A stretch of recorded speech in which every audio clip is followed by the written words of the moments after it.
because that's actually the way in which the act is written. The use of those words psychological, I understand why the comment was presenting it. Whether or not the exemption would apply has nothing to do with the particular resolution. So we'll admit Susan. Thank you. Now, Dr. Johnson, in addition to speaking to groups around the world, you've also spoken on some radio shows? Yes, sir, all the time. And one of those is called the Breakfast Club on Power 105 out of New York City? Yes, sir. All right. I'm going to show you a video clip. Appreciate some. Sorry. You're watching The Breakfast Club. Morning, everybody. It's DJ Envy, Angela Yee, Charlene the Guy. We are The Breakfast Club. And guest in the building, Dr. Umar Johnson. Peace and love, family. Welcome back. Good to see everyone. What's on your mind today, man? All is well. Just came back from China and Japan. Okay. My first visits over there, speaking with the African China and Japan. Right. Spent a week in Japan. So in America, we have a civil rights culture. At the beginning of the proceeding, I admonished everyone that I would not tolerate the outbursts. If you cannot control yourself, please excuse yourself at this time. We will give you a moment. Because the parties need that respect. The next outburst, and you will be here. You will be dismissed from the proceeding. The parties deserve the respect and ability to hear what's going on in this particular case. Thank you. So if you need to excuse yourself, don't be embarrassed. I would rather you excuse yourself rather than being embarrassed. You may excuse. Thank you. Dr. Johnson, do you recognize the image that's on the screen there? Yes, I do. Is that a true and accurate copy of your, or image of your website? Not my website, but that's a true and accurate image of the interviews that I participated in at the Breakfast Club in New York City. Okay, all right. Now, if you look up at the top left-hand corner, it has your website naked there. Let me clarify. I take that back. My web designer, he adds videos of mine, so yes, I don't check. They're probably on my website. Yes. Okay, all right. This entire page you're looking at, all it's like 6 screens. That's all included on the website. It appears to be. Okay. Yes, ma'am. He updates regularly. I don't watch it all the time, but very likely, yes. I'm not objecting to that. I see the website. And Commonwealth has a CD that will. Thank you. And that's your C3. That's my C5. Okay, thank you.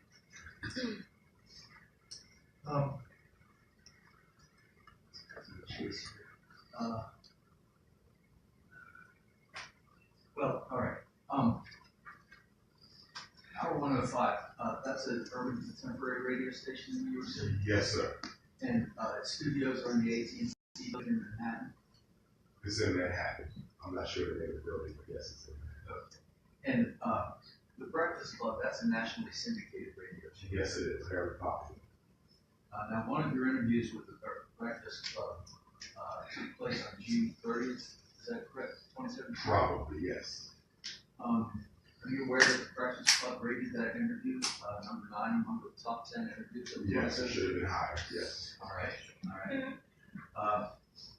And that interview right there that we're looking at is the interview that was rated number 9. Is that correct? The one on June 30th. Yes, that was the most recent. Yes, yes. Interview number 3. I'm going to try to get us to a specific time. Please bear with me.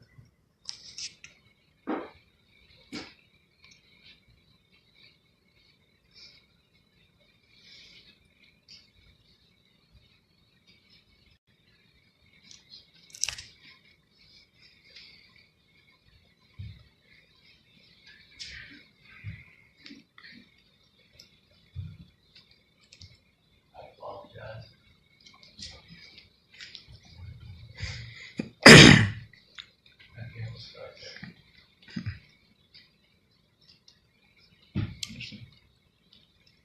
unemployment line. Why? Because the skills that we learn in college are not necessarily marketable to other black people. I'm a psychologist. Ain't you? Do you agree that you call yourself a psychologist then? Yes, I am. Certified school psychologist. And one thing I would like to add, although I understand that it's the state's intent to say that every time I refer to myself as a psychologist, that I am practicing beyond the limits or holding myself as something I am not. The irony in that is whenever I get interviewed, probably even at the beginning of this interview, I always state specifically what I am: certified school psychologist and doctor of clinical psychology. Thereafter, I may refer to myself as psychologist in conversation, but there is never a time when my credentials are not stated forthright. On my website, they're stated forthright. In the exhibit he just gave, it says it right there: certified school psychologist. So when you hear psychologist after I've already said certified school, then it should automatically make sense or be understandable that he's referring to a credential he's already made clear that he had. When I'm at work in schools, they don't call us certified school psychologists every time they refer to us. They call us psychologists. The school district of Philadelphia, psychologists. Chester Upland, psychologists. Anywhere the school psychologist is, we're called psychologists. No one regurgitates over and over certified school psychologists. So we're reaching here. Continue, sir. So what you said is that on that show right there, you, at the beginning of it, told the audience that you were a certified school psychologist? If not that one, definitely in 2 and 1. There's been 3 Breakfast Clubs, so I'm very familiar with that audience. And if you look at all 3 videos, yes, I state that I'm a certified school psychologist and doctor of clinical psychology. Particularly, I'm certain on the very first one. That's a third follow-up to the first one. And yes, I do state who I am and what I am. So it is possible that you did not state that you were a school psychologist. In interview number 3, we would have to watch it. I can't say for certain, but again, because the audience is familiar with me, my community is familiar with me, my work is specifically to my community. I've been doing it for 17 years, 3 as a student. After 20 years, I can assure you, black people know exactly what my credentials are and what they are not. Understood.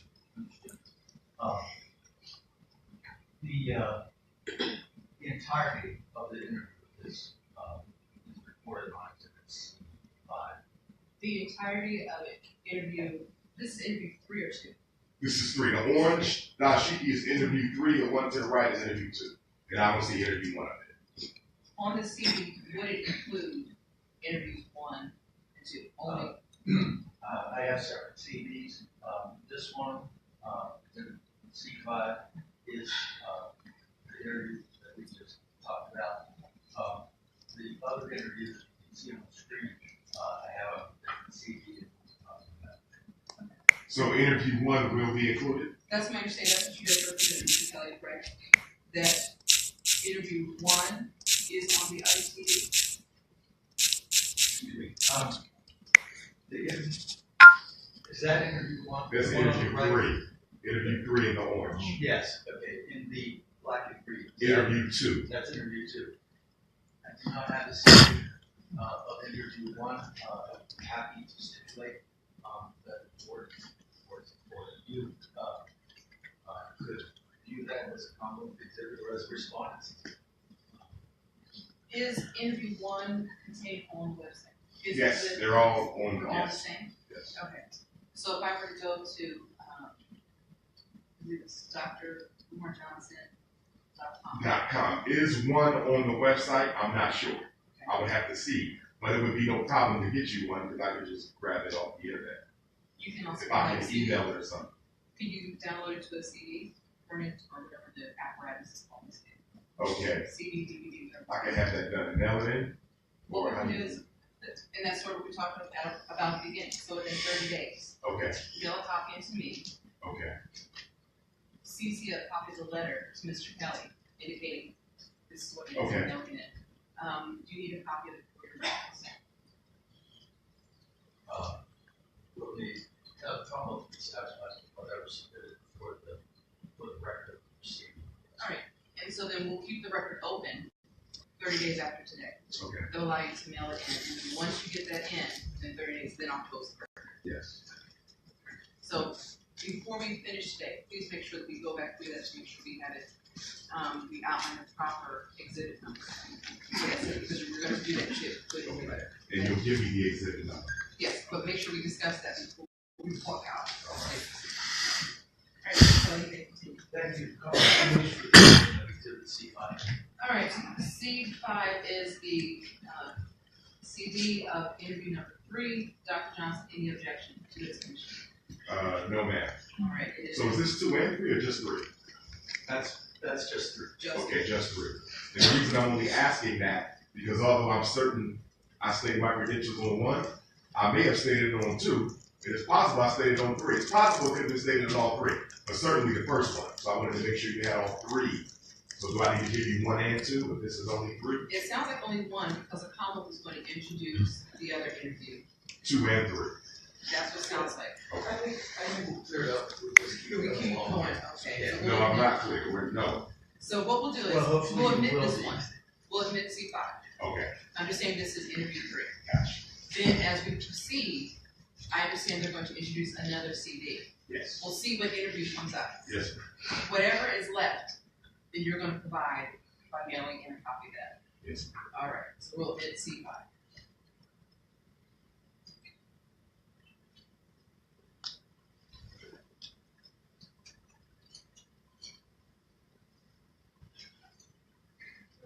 Has another radio interview to refer to. Dr. Johnson, do you recall having been interviewed on a radio show called Stand Up Now on 1440 WMKM radio before? Probably. I do 20 radio interviews a week. Okay. I'm sure. And this is what number? This would be Exhibit C6. Faith is your family. Welcome back to the family. Gospel 1440 AM, WMKM. Does that look familiar to you at all? Yes. Okay. I've got the chase here too.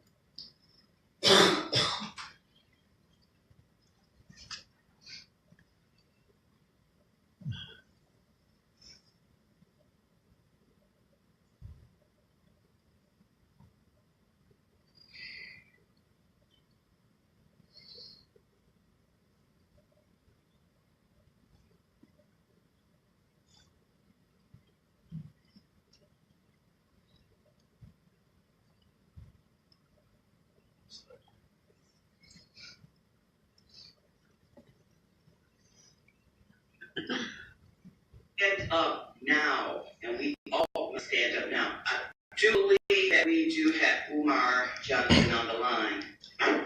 Good morning. Good morning. How are you? All is well. Thank you for having me. Thank you so much for joining us. I really appreciate you and LaDonna, so make sure you tell LaDonna, and I hope she's listening, that we thank you. Dr. Umar, tell us a little bit about who it is that you are, for those of us who don't know. Certainly. I'm Dr. Umar. I'm a certified school psychologist, certified school principal. I'm in private practice here in Pennsylvania, Philadelphia, Pennsylvania, where I evaluate children for special education, disability, determination. I work with charter schools, public schools, superintendents, principals, special ed attorney advocate groups. I'm founder of my very own advocate group, the National Independent Black Parents Association. Do you agree, Dr. Johnson, that you represented on that interview that you have a private practice in Philadelphia? Yes, sir. And I will repeat again to clarify that a certified school psychologist can do private work doing the same things they do in the school, outside of the school if they're employed by a public school. And do you agree that that videotape that we just watched is available to viewers on the internet? Yes. The Commonwealth moves for admission to C6. Interjection. No, ma'am. Clarifying point for what purpose? As I understand the follow-up questions asked by Mr. Kelly, the issue being the private practice, but it also contains what you were saying, the certified school specialist. Exactly. And are we clear here in going forward that the code does specifically state that a certified school psychologist employed can practice privately? Are we clear on that? We will take notice of all the applicable law. Okay. at the conclusion, All where right. the evidence is needed to apply it. So with And that, again, reiterating that although I have that right, all of my work is done in a school building. There is no private work done other than the speaking, or if I'm called to train, or if I'm called to do an independent educational evaluation in another district in a school in Pennsylvania. understood.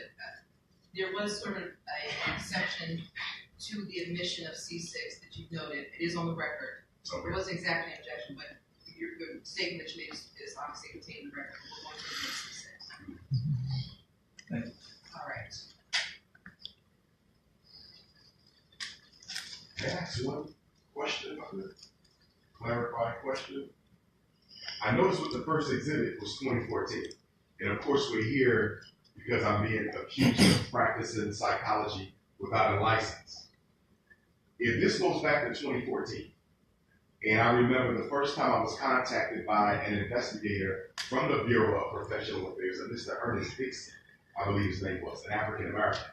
I met with him at King of Prussia, in office there, his office. And he interviewed me. I answered all his questions. He shook my hand. And I believe he said, just be careful, but I don't see anything here. That was in 2014, 2015. But what is the clarifying point? Okay, the clarifying point is, if the state felt that I was practicing psychology without a license, why did they wait all those 4 years to say something to me about it?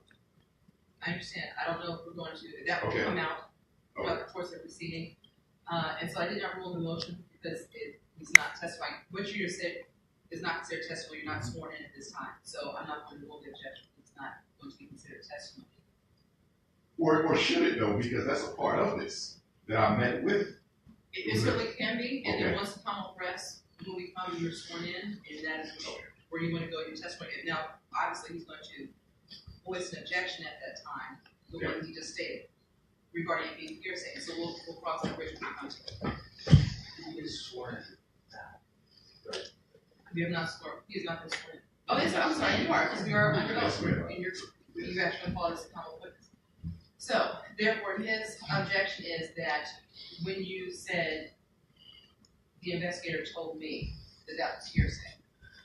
And so, whenever you have a statement that is made outside of a testimonial atmosphere, then you have to have a certain exception for it to be admitted. So, you can't testify to what someone told you or what someone said. Understood. Are investigators required to submit some sort of a summary or anything after they meet with someone for the purposes of an investigation? Should there have been a summary document or something that he would have been required to file as a result of me meeting with him in his office in King of Prussia? That's for the Commonwealth to determine, because it's the Commonwealth investigator. I cannot think of any particular statute that says the investigator for the Commonwealth has to reduce all interviews to a written or recorded form. So I cannot, respond to that particular statement. But nevertheless, for the purposes of what we just went through, that portion of what the investigator said will not be admitted for the proceeding. The date that you spoke about, when it occurred, obviously that is a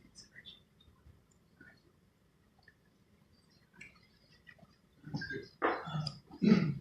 Next, the Commonwealth has exhibit C7, which is another recording from the Breakfast Club. That's on response. You're watching The Breakfast Club. Morning, everybody. It's DJ MV Angela Yee, Charlamagne the Guy. We are The Breakfast Club. We got a special guest in the building. That's right, Dr. Umar Johnson. Peace and love. Peace and love, family. All is well. Glad to be back. Now let's get right to it, man. Like everything that's going on, what are the solutions? I think let's discuss the problem. So, what are the solutions? All right. Before I state the solution, I have to challenge you on that. Because although we talk about the problems a lot of people don't understand how the problem operates. I'll give you an example. Take this education. Okay. People know the children aren't learning. They know black boys are not graduating. They know special ed is an issue. They know ADHD is a problem. But they don't know how this operates. They don't understand how the child goes from the classroom into the special education system. Okay, so they have to be taught how it operates, you follow? So we understand that police genocide is a problem in the black community. We understand that structural inequality, disproportionality, i.e. racism is a problem. But do we understand how racism operates? So I think that once you understand how the problem operates and manifests itself, you're now in a position to solve it. Someone comes to me for therapy. Before I do any therapy, what I do, a clinical history. Is there depression in your family? Have you been depressed before? Have you ever contemplated suicide? So I have to understand your background and how you've been living your life in order to stop your current everyday problems. So now, coming to... Do you recognize that video? Yes, sir. Is that an image of yourself describing your private practice? Yes and no, because I think the question is going to be about therapy. Well, my question just is that an image of you describing your private practice? No, sir. It's not an image of you describing your No, private practice. and I'll clarify when I can. All right, go. Okay. I am a therapist. I have been. Different organizations, Philadelphia Health Center, Children's Crisis Treatment Center. I was a therapist in my pre-doctoral internship in Trenton with the Department of Youth and Family Services, Ewing Residential Treatment Center. I did therapy while attending the Philadelphia College of Osteopathic Medicine, my clinical practicums in the Center for Brief Therapy. I have been a therapist for most of my career. Do I do therapy in private practice? Of course not. Certified school psychologists don't do therapy. We do school psychological counseling. But have I been a therapist? Absolutely. I've done it for years. And the two principal organizations that I've done it from, although I have since resigned, was the Children's Crisis Treatment Center, where I was an outpatient therapist for children and families, as well as the Philadelphia Mental Health Center, where I did some of my doctoral clinical practicums. And I was asked to stay on and continue being a therapist. In Philadelphia, we have a very large behavioral health system, which is filled with master's level and PhD level therapists who are not licensed, who work under the supervision of a licensed psychologist. So yes, I have been a therapist. And no, it is not included in my work as a certified school psychologist. Outside the school is therapy. In the school is school psychological counseling, and that's also in the state code. Cool. Just the admission of C7. Any objection to the admission of C7? No, as long as we're clear on my clarification. Understood. We'll admit it. This is that interview number 2, correct? Yes, ma'am. All right, admit it.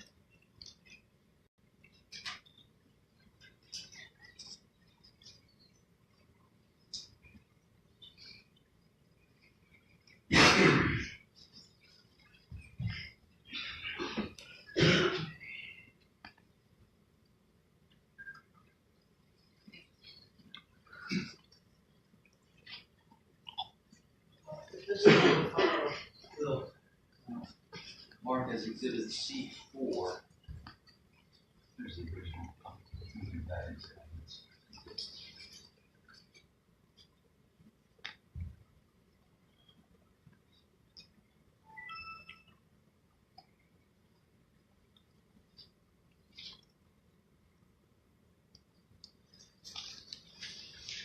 You need a couple minutes to read it through, you can. I know it's Okay, you can just explain it to me. I don't know what I'm looking at. Sure. It is called certificate of manifestation. It's the document that proves the costs. Okay. The third page is the I agree. of the investigators. I share. Dates where they did their work, their hourly rate, and the amount of hours that they put in. Okay.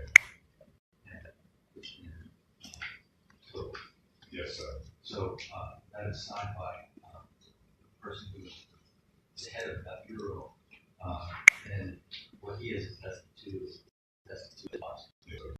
And she has attested to is certified by the secretary. Yes, sir. Point of clarification earlier when I said I met with a gentleman at King of Prussia, because I'm seeing two names here. I believe it was Ernest Dixon. It could have been Jesse Bennett, just as a clarifying point. There's one other. The second point, and I'm not guilty of anything, but when I look at these costs, how were they computed, given the fact that all we see is YouTube clips and a website, and it certainly don't cost $2,400 to look at a Breakfast Club interview. So these investigative costs are coming from where? How is this being calculated? I understand Dr. Johnson's question. I don't think that his question goes to the accessibility of the document. It may go to the amount of charges that he wants to be custom.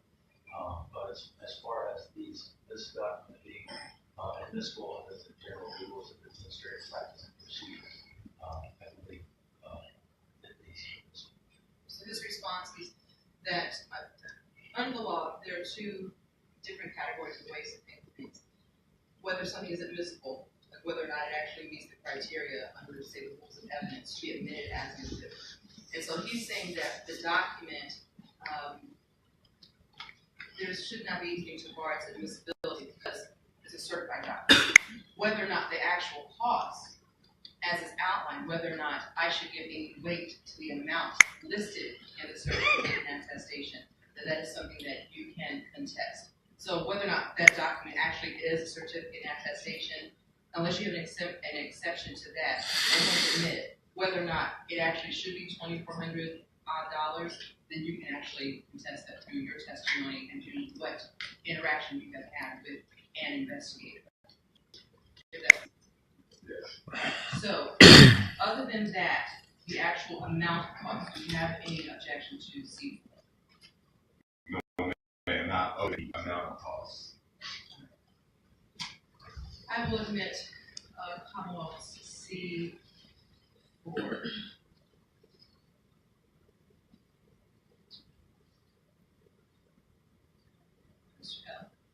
Dr. Johnson, you also have a number of YouTube videos of race and education. Yes. Can you estimate about how many videos you yourself have put on YouTube? Dozens, yes, sir. More than 100? Not me, myself, but there's more than 100 videos of me that have been uploaded of others who have attended my lectures. The videos I would have uploaded, most of them would have been from my Tuesday morning Black Parent Teleconference, where I give advice to parents on issues relative to special education and mental health of Black children, and some tutorials that I do, and other commentary I do on general issues affecting African people. But most videos are uploaded by others, not myself. But dozens for me, definitely dozens, because I do it every Tuesday. Thank you. On to the first question. All right, so if this were another witness, you didn't have the opportunity to cross-examine the witness. I'm assuming you don't wish to cross-examine yourself, so I think that you should respond to the type of questions that he asked, so we do that when we come to your case in chief, if you wish to do so. Okay, so if I want to ask him some questions, is this the time coordinator? Well, he's not a witness. But questions about the case. Questions about his case, about This exhibits case. that have been specifically items that he has presented so far. Yes, and the charge itself. If it pertains to what has been presented so far, you can testify to that at this point. If you want to go into the applicability of the exemption, then that would be more so for your case in chief. If we wanted to, I'm not sure if you're going to call any additional witnesses today. No more witnesses for his case in chief. Understood. So they're about to rest their case. Okay. So I'm about to turn to you anyway to Okay. say, begin your case. Okay. If you want to do it that way, let's make it smooth procedure. Okay. All right. So your exhibit C1, C2, C4, 5, 6, and 7 have been admitted. There are no other exhibits that you presented. All right. With that, on rest, we're going to turn to you, Dr. Johnson. Before we actually move into your case, Dr. Johnson, Mr. Blake, can you approach us? Very well, please.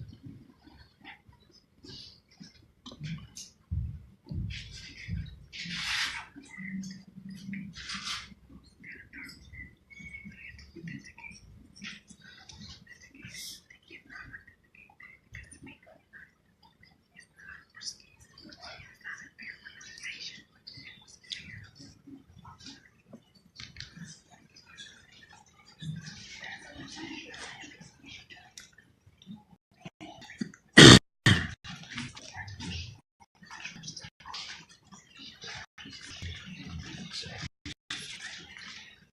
know during Dr. John's testimony that individuals have been reporting his opinion, although it's open to